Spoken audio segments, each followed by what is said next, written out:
ایک کے بعد دوسرا، دوسرے کے بعد تیسرا ناؤ آئے، ان سب ناؤ کے ناؤ کو جہنم کا ایندھن بنانے والا علی ہے۔ سن 5 ہجری ہے، خندق کا میدان ہے، عمر ابن عبد ود ناز کر رہا ہے اور علی اٹھ کے جا رہا ہے اور میں اعلان کر رہا ہوں برز الایمان کلہ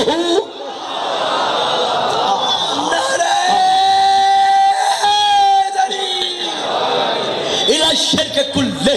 سن 7 ہجری ہے، خیبر کا میدان ہے، قلعہ کموز فتح نہیں ہو رہا اور میں یہودیوں میں کھڑے ہو کے اعلان کر رہا ہوں لَأُعْطِيَنَّ الرَّایَةَ غَدًا رَجُلًا كَرَّارًا غَیْرَ فَرَّارٍ يُحِبُّ اللَّهَ وَرَسُولَهُ وَيُحِبُّهُ اللَّهُ وَرَسُولُهُ يَفْتَحُ اللَّهُ عَلَى يَدَيْهِ۔ وہ فتح کرنے والا یہی علی تو ہے۔ سن 8 ہجری ہے، یہی مکہ فتح ہو چکا ہے، بیت اللہ ہے، بتوں کو نکالنا ہے۔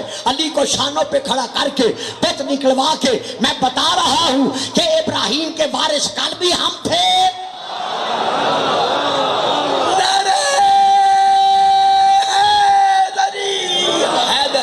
سن 10 ہجری ہے،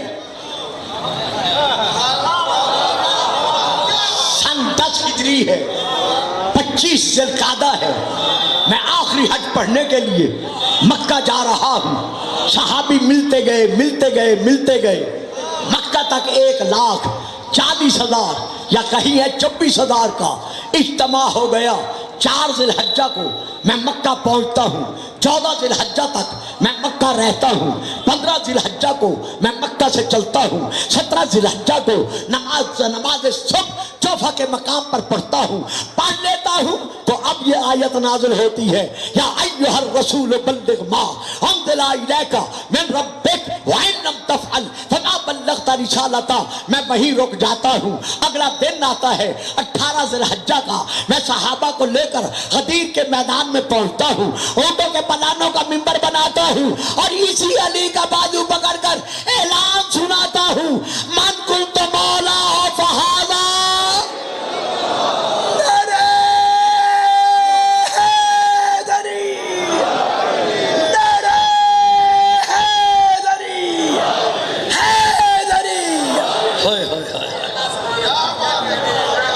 جو علی نے وعدہ کیا تھا، علی نے وہ وعدہ پورا کیا، حتیٰ کہ علی کی آل نے بھی، علی کی اولاد نے بھی یہ اسلام کی مدد کا وعدہ سب نے نبھایا اور آج تک نبھاتے چلے آ رہے۔ 16 مہینے کے تھے رسول پاک کے شہزادہ حضرت ابراہیم، جو بی بی ام المومنین ماریہ قبطیہ کے ظرف مبارکہ سے رسول کو ملے تھے۔ 16 مہینے کے تھے۔ سن 10 ہجری ماہ رجب اس شہزادے کا وصال ہو گیا۔ رسول پاک نے غسل بھی دیا، کفن بھی پہنایا، نماز جنازہ بھی پڑھی اور ہاتھوں پر رکھ کر اس شہزادے کا منہ بار بار چوم کر رسول رونے تھے۔ جب اس شہزادے کا منہ بار بار چوم کر رسول روئے تو ایک صحابی ہے، انہوں نے آگے بڑھ کر عرض کیا کہ یا رسول اللہ، کیا آپ بھی رو رہے ہیں؟ فرمایا ہاں، یہ مثل بشریت کا تقاضا ہے جو مجھے رونے پہ مجبور کر رہا ہے، اور ایک فقرہ ہے تاریخ کا جو رسول نے ادا کیا ہے۔ آپ اس صحابی کا نام لے کر کہتے ہیں کہ مجھے تو اپنے بیٹے کی وہ آخری ہچکی بھی نہیں بھولتی جو اس نے میرے ہاتھوں پر لی تھی۔ اس کا وہ آخری ہچکی لینا میرے آنکھوں کے آنسوؤں کے سیلاب کو روک نہیں سکتا۔ اپنے ہاتھوں پر شہزادے کو اٹھایا، پیچھے پیچھے صحابی ہیں، دائیں پہلو میں علی ہے۔ جنت البقیع میں پہنچے، قبر پہلے کھودی جا چکی تھی. جب جنت البقیع میں آئے تو چپ کر کے علی کی طرف دیکھ کر کہتے ہیں یا علی. جی مولا. علی اب ابراہیم مجھ سے تم لو.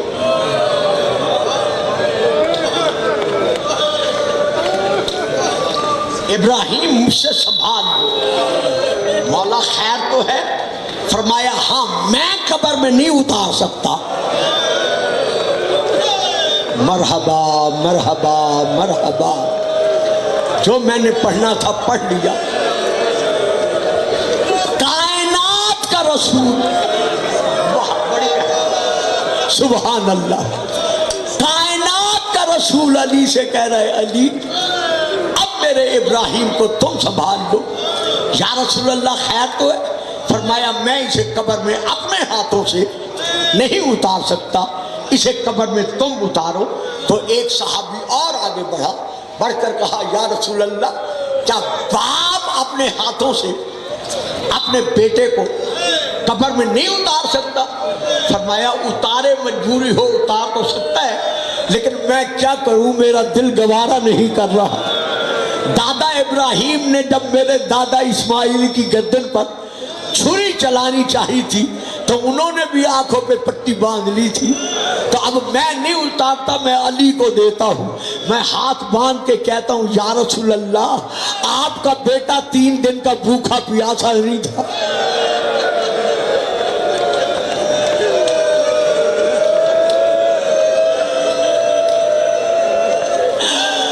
آپ کا شہزادہ ابراہیم زخموں سے شہید نہیں ہوا تھا بلکہ تبھی وصال ہوا تھا, لیکن پھر بھی آپ نے اسے قبر میں اتارنا گوارا نہ کیا. لیکن ہائے کربلا, اللہ اکبر اللہ اکبر. 6 مہینے کا علی اصغر آنکھیں بند ہے, منہ کھلا ہوا ہے, گردن ایک طرف اٹھتی ہوئی, منہ کھلا ہوا. کیوں؟ شک نہ کیجئے گا, محمد و آل محمد گواہ ہے کہ میری پوری کوشش ہے اپنی اس عمر میں کہ میں بغیر دیکھے روایت نہ کروں. روایت یہ ہے کہ 3 محرم پھر سنیں 3 محرم یزیدی فوجوں کے آنے کی وجہ سے جب بی بی رباب کو پتہ چلا کہ یہ سارے لشکر غریب زہرا کو مارنے کے لیے آ رہے,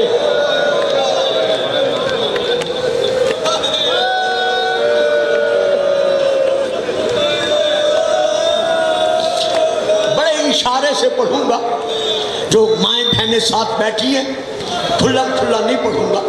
جب بی بی کو پتہ چل گیا کہ یہ سارے لشکری یزیدی کوفی شامی غریب زہرا کو مارنے کے لیے آ رہے ہیں, 3 محرم کو بی بی اتنی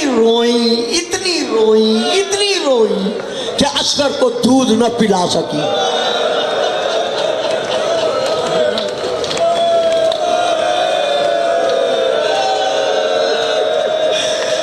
اولاد والو خدا میری ماں بہنوں کی گودیاں سلامت رکھے, آباد رکھے. جن کی اولادیں نہیں ہیں خدا انہیں علی اصغر کا صدقہ اولاد دے. میں بڑے پردے سے پڑھ گیا ہوں کہ بی بی اصغر کو دودھ نہ پلا سکی. 3 محرم سے لے کر 10 محرم تک اصغر بھوکا رہا.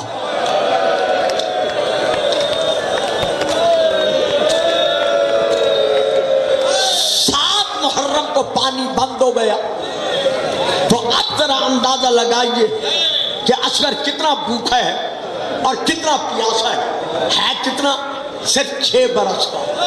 میں جب بھی مجلس میں جاتا ہوں گجرانوالہ یا کہیں اور, میری مائیں بہنیں بیٹھی ہوں اور مجھے اسی راستے سے گزارا جائے تو آپ نے بھی دیکھا ہے, میں بھی اکثر دیکھتا ہوں کہ میری وہ بہنیں وہ بیٹیاں جن کے چھوٹے چھوٹے بچے گودی میں ہوتے ہیں ان کے ساتھ دودھ کی فیڈر ہوتی ہیں, پانی کی بوتلیں ہوتی ہیں, کیونکہ انہیں حالانکہ پتہ ہے کہ وہاں سبیل ہے, وہاں ٹھنڈک ہے, وہاں پانی مل جائے گا، لیکن پھر بھی ساتھ لاتی ہیں کہیں بچہ روتا نہ رہے۔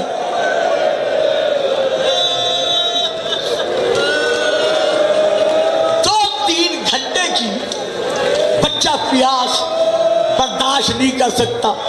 یا مولا عباس، میں آپ کے علم میں ہاتھ ڈال کر ان غم میں رونے والوں کو بتا رہا ہوں کہ شیعہ سنی دونوں کتابوں میں ہے کہ جب رسول کے زمانے میں 10 محرم کا دن آتا تھا تو رسول نماز صبح کے بعد اعلان کرتے تھے کہ آج اپنے بچوں کو دودھ نہ پلانا۔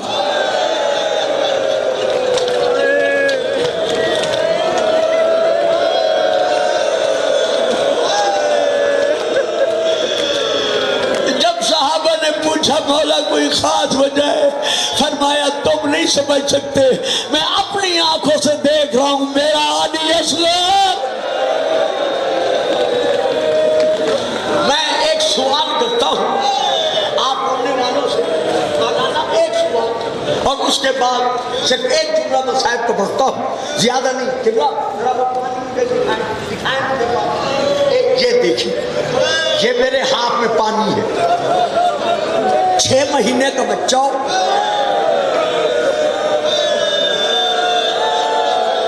واہ بھائی واہ، واہ بھائی واہ، روح رباب دعائیں دے رہی ہے، سیدہ بطول دعائیں دے رہی ہے، گھرانہ رسول دعائیں دے رہا۔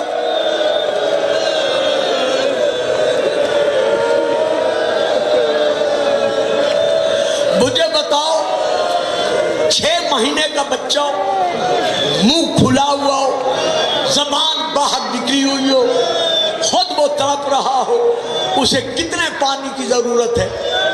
یہ بہت زیادہ ہے۔ یہ ایک کپڑے کا کونا پانی میں ڈال کر نکالا، بچے کے منہ میں یوں ڈالا۔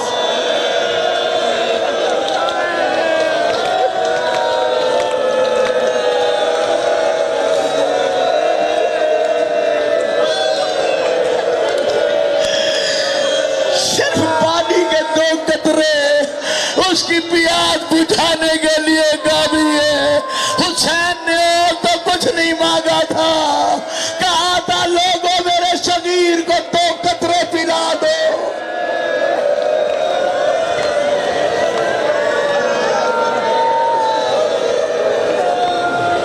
اصغر کی حالت کیا ہے؟ امام کے جملے ہیں جو اب میں ساری عبارت نہیں پڑھ رہا۔ یتلذا، اس کے معنی ہے، یہ میری مائیں بہنیں زیادہ جانتی ہیں، آپ جوان مرد نہیں جانتے۔ جب بچے کو پیاس لگتی ہے، بھوک لگتی ہے، تو بچہ کیا کرتا ہے؟ پہلے ہاتھ پاؤں مارتا ہے۔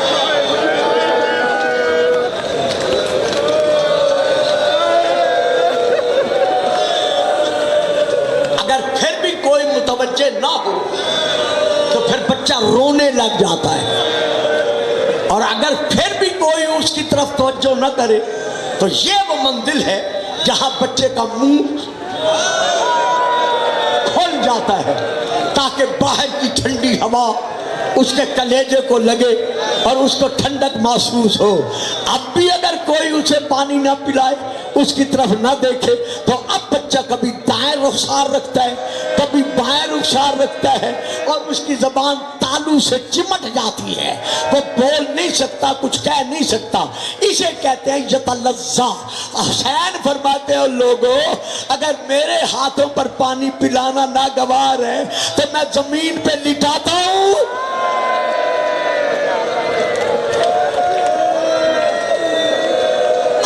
کی حالت دیکھ لو، یہ کیسے تڑپ رہا ہے۔ عمر ابن سعد نے حرملہ کی طرف آواز دے کر کہا، اقطع کلام الحسین، حسین کے کلام کو قطع کر تاکہ یہ بچہ قیامت تک پانی نہ مانگ سکے۔ عزاداروں، رونے والوں، اس ظالم نے 3 نوکوں والا تیر سنبھالا جو زہر میں گجا ہوا تھا۔ یہ میری بات میرے باقی بیٹے نہیں سمجھیں گے، آپ سمجھیں گے جو صاحب اولاد ہیں۔ رات کو چھوٹے بچے والی ماں اور بچہ بھی ساتھ ہو تو وہ کیا کرتی ہے؟ بچے سے ہٹ کر ایک کونے پہ سوتی ہے. کیوں؟ کہ سونے کے عالم میں کہیں میرا ہاتھ بچے کو نہ لگ جائے. رونے والوں، جو بچہ ماں کا ہاتھ نہیں برداشت کر سکتا،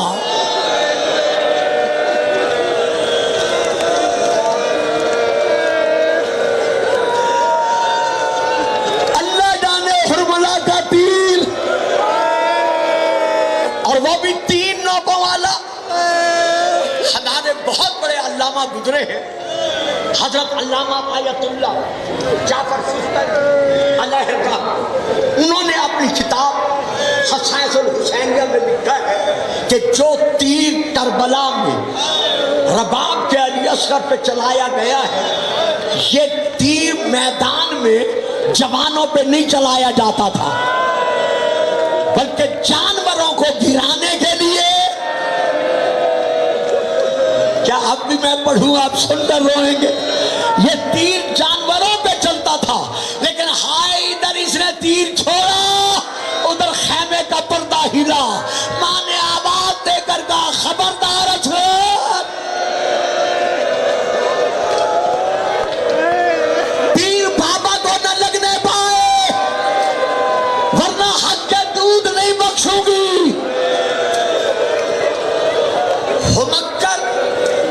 اصغر نے تیر لیا.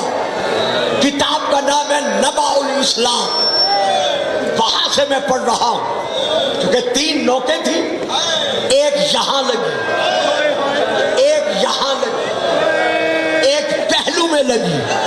علامہ لکھتے ہیں چونکہ تیر تھا زہر والا، فوراً زہر نے اصغر کے جسم میں اثر کیا.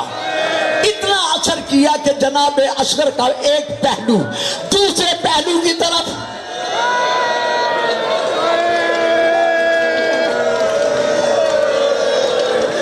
ترجمہ بڑا سخت تھا، میں نے جان کے نہیں پڑھا، بلکہ اشارتاً کہہ دیتا ہوں. زہر کا اثر اتنا تھا کہ جس طرح حسن کا کلیجہ برداشت نہ کر سکا، اسی طرح 6 مہینے کا علی اصغر برداشت نہ کر سکا. اصغر کا لاشا ٹکڑے ٹکڑے ہونے لگا. بس ختم. حسین لائے. چند بیویاں خیمے سے باہر آئیں. خیمے کے دروازے پر رک کر زہرا کے لال نے ایک بات یاد رکھے گا، واحد شہید ہے کربلا کا علی اصغر، جس کی امام نے نماز جنازہ خود پڑھی ہے. یہ ذہن میں رہے. نماز جنازہ پڑھنے کے بعد امام نے چھوٹا سا گڑھا کھودا، چھوٹی سی قبر کھودی. اب امام چپ کر کے اصغر کو لے کے بیٹھے. رسول نے تو ابراہیم کو نہیں اتارا تھا.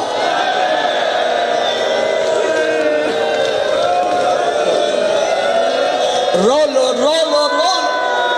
میں بڑے آرام سے ایک جملہ پڑھ رہا ہوں. یہ عزاداری کے دن نے، یہ رونے کے دن نے. رسول نے تو اپنا شہزادہ ابراہیم خود قبر میں نہیں اتارا تھا. حسین چپ کر کے دیکھ رہے ہیں، شاید سوچ رہے ہوں گے ہائے میری غربت، ہائے میری مظلومیت. یہ ایک مستور کا پیچھے سے شانے پہ ہاتھ آیا، آواز دے کر کہا زہرا کا لال کیا سوچ رہا ہے؟ کہا رباب علی اصغر کا لاشا ہے، میں باپ ہوں.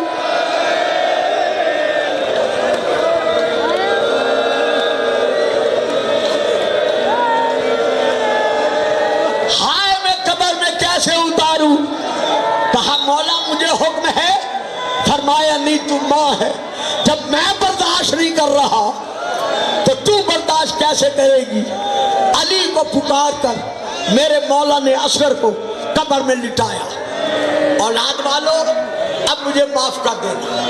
لٹا کر حسین نے چپ کر کے ایک مستور کو، دوسری کو، تیسری کو، چوتھی کو، بہن کلثوم کو، بہن زینب کو، ایک ایک بی بی کو دیکھا. بی بی رباب کہتے ہیں مولا اب کیا دیکھ رہے ہو؟ کہا رباب اب میری مدد کر، سلایا میں نے ہے، مٹی ڈھونڈا.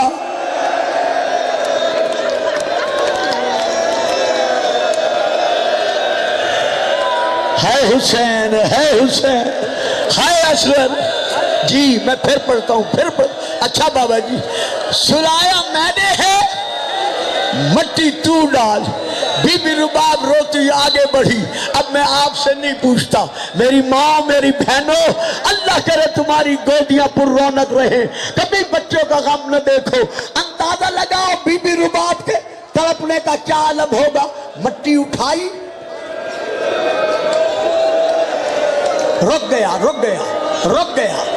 مٹی اٹھائی, ٹھنڈی تھی. میں تو پڑھ گیا, تسی سارے ہی چپ کر گئے. بی بی رباب نے اصغر پر مٹی ڈالنے کے لیے اٹھائی, ٹھنڈی تھی, نم تھی, پانی میں بھیگی ہوئی تھی نہ, ریت گرم.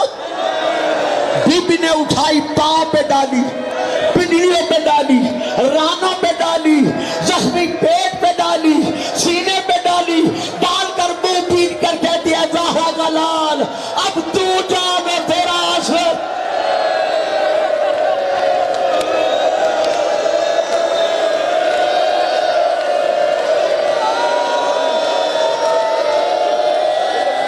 سبحان اللہ سبحان اللہ سبحان اللہ. بطول کا بیٹا اب تو جان اور تیرا علی اصغر جانے. بس حسین نے سلا دیا, زہرا کے لال نے سلا دیا. شاید اسی لیے سلایا ہوگا کہ 6 مہینے کا ہے, یہ تو گھوڑوں کے ٹاپوں سے بچ جائے.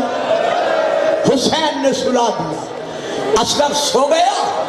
جب اصغر سو گیا اوپر سے زمین برابر کر دی. 11 محرم یا 12 محرم 2 تاریخیں ہیں جن کی وضاحت میں پھر کروں گا. اگر بابا جی جانا چاہتے ہیں جانے دیں. اور بابا جی آج کوئی بات نہیں, اور بابا جی یہ مسائل کسی وقت کا محتاج نہیں ہوتا. آج شاباش. 11 محرم آپ میری طرف دیکھیں, انہیں جانا چونکہ یہ مسائل برداشت نہیں ہو سکتا. اللہ اکبر اللہ اکبر. دیکھیں بابا جی زمین پر جا کر گر گئے. 1400 سال کے بعد رباب کے علی اصغر کا مسائل سن کر ان سے برداشت نہیں ہو سکا. ہائے کربلا سکینہ.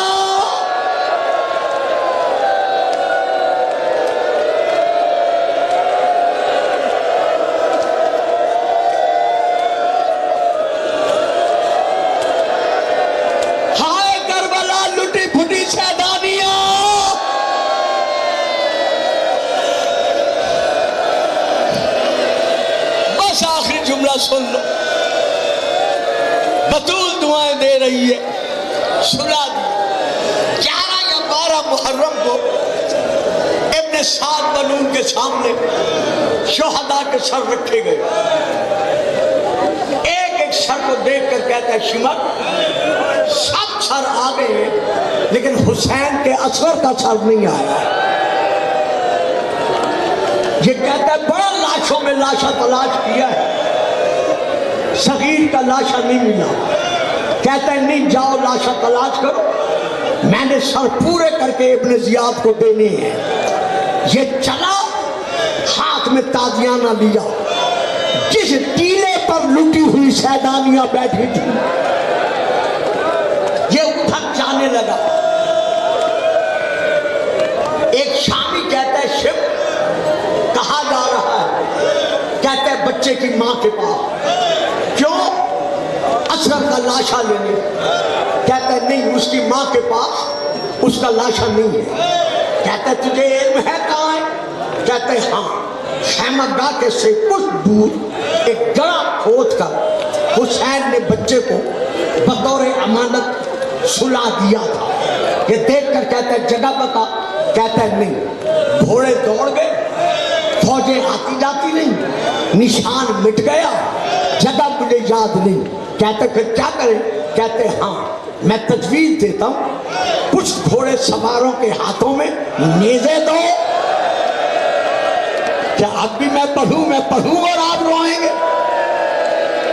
کچھ نیزہ برداروں کے ہاتھوں میں نیزے دو,